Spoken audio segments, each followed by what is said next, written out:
First of all, that it was settled and didn't become a long, drawn-out legal thing. And more than that, that the incoming administration would just be different enough that it would change the economic circumstances just by being different. People thought, okay, we've got a chance to get something else going, therefore maybe that will help turn everything around. But in December, consumer confidence, according to the conference board, plunged. It fell 8.1 points to 104.7. And it was expected to continue to rise to 112.9. And what the conference board said was the expectations index, the one based on consumer short-term outlook for income, business, and labor market conditions, tumbled 12.6 points to just 81.1, barely above the threshold of 80 that usually signals a recession ahead. While weaker consumer assessments of the present situation and expectations contributed to the decline, the expectations component saw the sharpest drop. And compared to last month, which was November, consumers in December were substantially less optimistic about future business conditions and incomes. Moreover, pessimism about future employment prospects returned after cautious optimism had prevailed in October and November. So you had, quite predictably, a short-term bump in labor market optimism and hope that was not followed through on. Everyone hoping that the election would change everyone's fortune, the economic fortunes, the labor market fortunes, but nobody actually doing it. Employers were not staffing up in November after the election anticipating a major surge, and consumers got that message.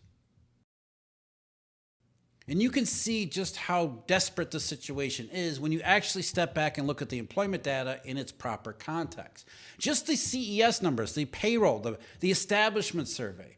Through November, the last data that we got, the number of payrolls in the U.S. economy was 159.3 million. While that's way up from the bottom, that's still 4.6 million payrolls short of the 2010s baseline. So if the labor market had continued to grow at a steady, rather lackluster rate as it was in the 2010s, throughout the 2020s, as if there was no pandemic, there would have been 163.9 million payrolls. So 4.6 million short of that number in November, and getting worse all the time because even the payroll numbers are slowing down.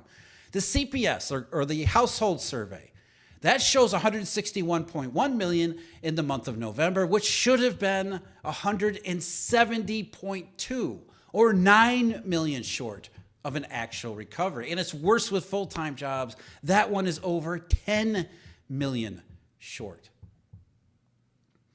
So what happened was we started toward recovery as employers were, as I said, anticipating a recovery to happen. I mean, Warren Buffett said it was red hot, but very quickly, 2022, they realized it wasn't happening. But rather than let go of workers or fire anyone, they hung on month after month, quarter after quarter, even year after year, waiting for things to pick up. But they stopped adding new employees, certainly at the same rate. The household survey shows it much better than the establishment survey, but the establishment survey is going to get revised down. It's going to look much closer to the household survey because of the QCEW and everything else. So that answers the question of how we got here, and the question of how do we get out of this is really easy to answer.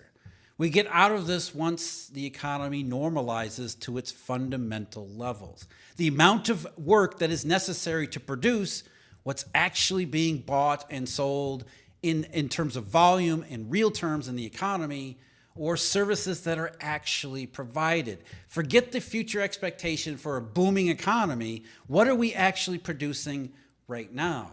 And what we're producing right now, how many workers do we need to actually produce it?